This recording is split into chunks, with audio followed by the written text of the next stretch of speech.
A paz do Senhor, sejam bem-vindos a mais uma leitura da Bíblia. E hoje é dia 25 e nós vamos ler os capítulos 4, 5, 6 e 7 do livro de 1 Samuel. Primeiro livro de Samuel. 4, 5, 6 e 7. Capítulo 4. Para quem me pergunta, esses giz de cera é o normal, tá? Escolar mesmo. Eu uso para ir riscando os números, só para mim ir lembrando os livros que eu já li e tal. Olha, todos os livros que a gente já leu, os capítulos, né? Eu vou pintando os números. Os filisteus tomam a Arca da Aliança. Naqueles dias, o povo de Israel foi lutar contra os filisteus. Os israelitas acamparam em Ebenezer e os filisteus em Afeca. Os filisteus se aprontaram e entraram na luta. Eles venceram os israelitas, matando no campo de batalha mais ou menos 4.000 soldados. Quando aqueles que tinham escapado voltaram ao acampamento, os líderes do povo de Israel disseram: Por que é que o Senhor Deus deixou que os filisteus nos vencessem hoje? Vamos trazer de Siló para cá a Arca da Aliança, para que assim o Senhor esteja no meio de nós e nos salve dos nossos inimigos. Então mandaram mensageiros a Siló para trazerem a Arca da Aliança do Senhor Todo-Poderoso, que se assenta no seu trono entre os querubins. E Ofni e Finéias, os dois filhos de Eli, vieram junto com a arca. Quando a arca chegou, os israelitas gritaram tão alto que a terra tremeu. Os filisteus ouviram os gritos e disseram: Escutem esses gritos no acampamento dos hebreus. O que será que aconteceu? Quando souberam que a arca da aliança do Senhor havia chegado ao acampamento hebreu, os filisteus ficaram com medo e disseram: Um Deus chegou ao acampamento dos israelitas. Ai de nós! Nunca aconteceu uma coisa assim? Ai de nós! Quem poderá nos salvar destes poderosos deuses? São os deuses que atacaram os egípcios com todo tipo de praga no deserto. Sejam corajosos, filisteus. Lutem como homens ou seremos escravos dos hebreus, como eles já foram nossos escravos. Lutem como homens. Assim os filisteus lutaram. Os israelitas foram vencidos e fugiram correndo para suas casas. E houve uma grande matança. 30.000 israelitas foram mortos. Então os filisteus tomaram a arca de Deus e Ofni e Finéias, os filhos de Eli, foram mortos. A morte de Eli. Um homem da tribo de Benjamim correu desde o campo de batalha até Siló e chegou lá no mesmo dia. Para mostrar a sua tristeza, ele havia rasgado as suas roupas e posto terra na cabeça. Eli estava sentado numa cadeira, perto da estrada, esperando. Ele estava muito preocupado com a Arca da Aliança. Quando o homem deu a notícia, toda a gente da cidade ficou apavorada e começou a chorar alto. Eli ouviu os gritos e perguntou: Que barulho é esse? Então o homem correu para contar as notícias a Eli. Ele estava com 98 anos e completamente cego. O homem disse: Eu fugi da batalha e hoje mesmo vim correndo de lá até aqui. O que aconteceu, meu filho? Perguntou Eli. O povo de Israel fugiu dos filisteus, respondeu o mensageiro. Foi uma terrível derrota para nós. Além de tudo, os seus filhos Ofni e Finéias foram mortos. E os filisteus tomaram a Arca da Aliança. Quando ouviu falar na arca, Eli caiu da cadeira para trás, perto do portão da cidade. Ele estava muito velho e gordo, por isso, quando caiu, quebrou o pescoço e morreu. Eli foi o líder do povo de Israel 40 anos. A morte da mulher de Finéias. A nora de Eli, a mulher de Finéias, estava grávida e já quase na época de ter a criança. Quando ela soube que a arca de Deus havia sido tomada e que seu sogro e seu marido tinham morrido, começou a ter as dores de parto e deu à luz. Ela estava morrendo, mas as mulheres que a ajudavam disseram: Tenha coragem, você ganhou um filho. Ela não se interessou e não respondeu, mas deu ao menino o nome de Icabô, explicando: A glória saiu de Israel. Disse isso falando da tomada da arca de Deus e da morte do seu sogro e do seu marido. Ela disse: A glória saiu de Israel, pois a arca de Deus foi tomada pelos nossos inimigos. Capítulo 5.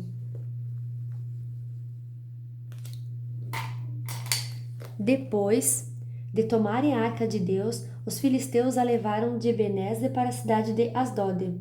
Eles a colocaram no templo do seu deus Dagom, perto da sua imagem. No dia seguinte de manhã, os moradores de Asdod viram que a imagem de Dagom estava caída de cara no chão, na frente da Arca da Aliança.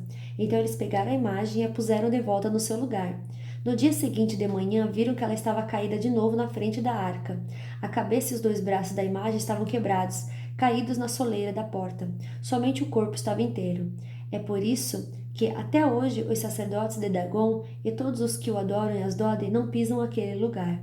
E o Senhor Deus castigou duramente o povo de Asdod, fez com que todo o povo dali e da vizinhança ficasse cheio de temores. Quando eles viram isso, disseram: O Deus de Israel está castigando a nós e ao nosso Deus Dagom. Não podemos mais deixar que a arca de Deus de Israel fique aqui. Então mandaram que alguns mensageiros fossem chamar todos os 5 governadores filisteus e lhe perguntaram: Que vamos fazer com a arca de Deus de Israel? Leve para a cidade de Gate, responderam eles. Então os filisteus a levaram para lá. Mas depois que a arca chegou ali, o Senhor Deus castigou a cidade e pôs medo nos seus moradores. Apareceram tumores em todas as pessoas da cidade, tanto nas mais importantes como nas mais humildes. Então enviaram a arca da aliança para a cidade de Ecrom. Quando a arca chegou lá, o povo começou a gritar: Trouxeram a arca de Deus de Israel para cá, eles querem acabar com a gente. Então mandaram que alguns mensageiros dissessem a todos os governadores filisteus: Mandem a arca de Deus de Israel de volta ao seu lugar, para que ela não mate a nós e as nossas famílias. Houve morte e destruição em toda a cidade, por causa do castigo severo de Deus. Os que não morreram ficaram cheios de tumores, e os gritos dos moradores da cidade subiram até o céu. Capítulo 6. A volta da Arca da Aliança. Já fazia 7 meses que a Arca da Aliança estava na terra dos filisteus. Aí eles chamaram os seus sacerdotes e os seus mágicos e perguntaram: Que faremos com a Arca do Senhor? Se a mandarmos de volta, o que devemos enviar junto com ela? Eles responderam: Se vocês mandarem de volta a arca de Deus de Israel, não a enviem sem uma oferta. Mandem junto uma oferta para pagar pelo pecado de vocês. Assim vocês serão curados e saberão por que motivo ele continuou a castigá-los. Que oferta devemos mandar? Perguntaram os filisteus. Os sacerdotes e os mágicos responderam: Mandem 5 tumores feitos de ouro e 5 ratos também de ouro, de acordo com o número dos governadores filisteus, pois os 5 governadores foram atingidos pela mesma praga que caiu sobre vocês. Façam imitações dos tumores e dos ratos que estão destruindo nossa terra, e deem como presente em homenagem a Deus de Israel. Assim ele talvez pare de castigar vocês, os seus deuses e a sua terra. Por que razão vocês seriam tão teimosos quanto o rei do Egito e os egípcios? Não esqueçam que Deus zombou deles até que eles deixaram os israelitas saírem do Egito. Façam o seguinte: arranjem 2 vacas que ainda não puxaram carroça e amarrem as 2 a uma carroça nova. Depois toquem os bezerros delas para o curral. Então peguem a arca do Senhor Deus e a coloquem na carroça. Ponham também numa caixa ao lado da arca as imitações de ouro que vocês vão mandar ao Deus de Israel, como ofertas para o pagamento pelos seus pecados. Aí, toquem as vacas para frente e deixem que elas vão para onde quiserem. E preste atenção. Se a carroça for na direção da cidade de Bet-Semes, isso quer dizer que foi o Deus de Israel, dos israelitas, que nos mandou este grande mal. Mas se isso não acontecer, então quer dizer que não foi ele quem mandou esta praga, e sim que ela veio por acaso. E os filisteus fizeram o que os seus sacerdotes e mágicos haviam dito. Pegaram 2 vacas e amarraram a carroça e prenderam os bezerros no curral. Depois puseram a arca do Senhor na carroça, junto com a caixa onde estavam os ratos e os tumores de ouro. Então as vacas foram diretamente para a cidade de Bet-Semes, andando e mugindo, sem se desviar do caminho. E os 5 governadores filisteus as seguiram até a divisa de Bet-Semes. O povo de Bet-Semes estava colhendo trigo no vale. De repente eles olharam e viram a arca da aliança e ficaram muito alegres. A carroça puxada pelas vacas chegou até a plantação de Josué, de Bet-Semes, e parou perto de uma grande pedra. Então os moradores dali cortaram em pedaços a carroça de madeira, mataram as vacas e as queimaram em sacrifício a Deus, o Senhor. Os levitas pegaram a arca do Senhor e a caixa com as imitações de ouro e puseram em cima da grande pedra. Naquele dia, o povo de Bet-Semes apresentou ao Senhor ofertas que foram completamente queimadas, e também sacrifícios de animais. Os 5 governadores filisteus viram isso e no mesmo dia voltaram para Ecrom. Os filisteus mandaram a Deus, o Senhor, os 5 tumores de ouro como oferta em pagamento pelos seus pecados, um por cidade, Asdod, Gaza, Asquelon, Gate e Ecrom. Mandaram também 5 ratos de ouro, de acordo com o número das cidades governadas pelos 5 governadores filisteus, isto é, as 5 cidades protegidas por muralhas, e os povos que ficavam ao seu redor. Na plantação de Josué, que era natural de Bet-Semes, a arca de Deus foi colocada em cima de uma grande pedra, e essa pedra ainda está ali, como prova do que aconteceu.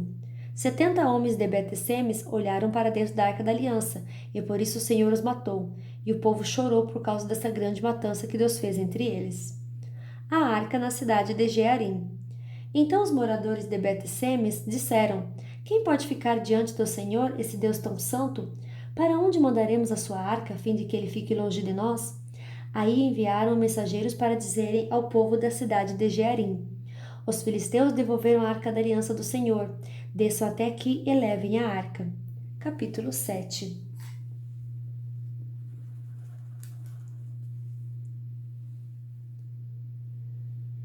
Então os homens da cidade de Jearim foram até lá e levaram a arca do Senhor. Eles a colocaram na casa de Abinadab, que ficava num morro, e escolheram e separaram seu filho Eleazar para tomar conta dela. Samuel governa Israel.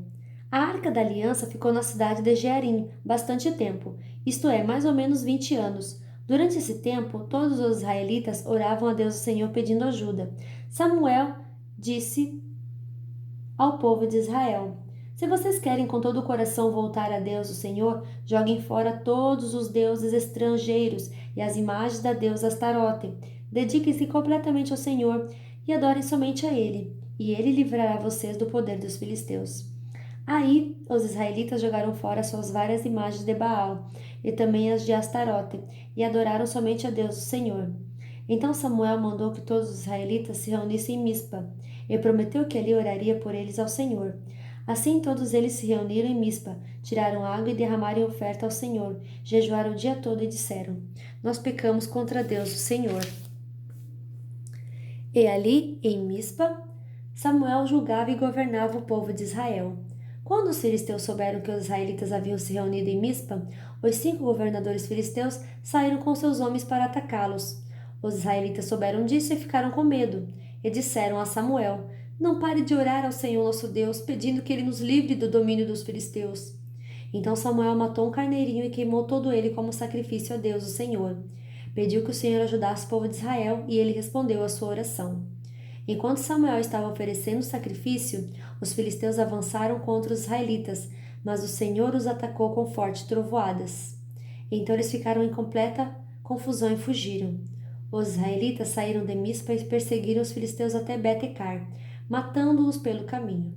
Aí Samuel pegou uma pedra, pôs entre Mispa e Sem e disse: Até aqui o Senhor Deus nos ajudou. Por isso deu a ela o nome de Ebenezer.